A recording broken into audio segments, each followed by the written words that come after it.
کیا قرآن حدیث کے حوالے سے فضیلت ہے وہ بیان فرما دیں ذرا۔ بسم اللہ الرحمن الرحیم، اللہم صلی علی سیدنا و مولانا محمد مبارک وسلم علیہ۔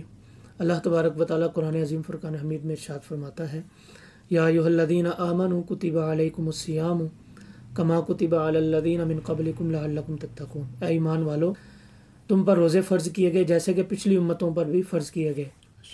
اس کی وجہ کیا ہے پیچھے؟ لعلکم تتقون، تاکہ تمہیں پرہیزگاری ملے۔ اب نبی پاک صلی اللہ تعالیٰ علیہ وسلم جب رمضان کی آمد ہونے سے پہلے صحابہ کو جمع فرما کے یہ فرمایا کرتے تھے، اے مسلمانوں، اے میرے صحابہ، رمضان کی آمد ہونے والی ہے، رحمت کے دروازے کھلنے والے ہیں، جنت کے دروازے کھلنے والے ہیں، جہنم کے دروازے بند ہونے والے، شیطان قید ہونے والا ہے، تم تیاری کر لو، جس نے قرضہ دینا قرضہ دے دو، جس نے معاملہ طے کرنے طے کر لو اس رات کے آنے سے پہلے، یعنی رمضان کی پہلی رات کے آنے سے پہلے، کیونکہ تم پھر رحمت میں داخل ہو جاؤ گے۔ نبی پاک صلی اللہ تعالیٰ علیہ وسلم نے بڑی خوبصورت بات ارشاد فرمائی۔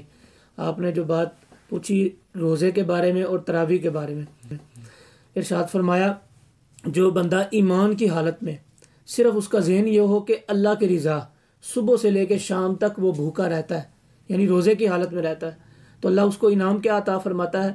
قد غفر لہ ما تقدم من ذنبہ، اللہ اس کے پچھلے سارے گناہوں کو معاف فرما دیتا ہے۔ یہ روزہ رکھنے کی فضیلت ہے۔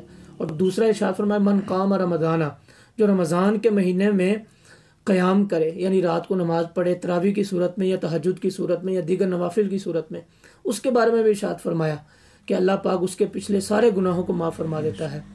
اور نبی پاک صلی اللہ تعالیٰ علیہ وسلم نے ارشاد فرمایا کہ انسان کی ہر شے سے اللہ محبت کرتا ہے، تو اللہ پاک ہم سب کو روزے رکھنے کی توفیق عطا فرمائے، اور جو نہیں رکھتے اللہ ان کو بھی توفیق دے روزے رکھنے کی، جو رکھ رہے ہیں اللہ پاک سب کو سعادت عطا فرمائے۔ ماشاءاللہ ماشاءاللہ۔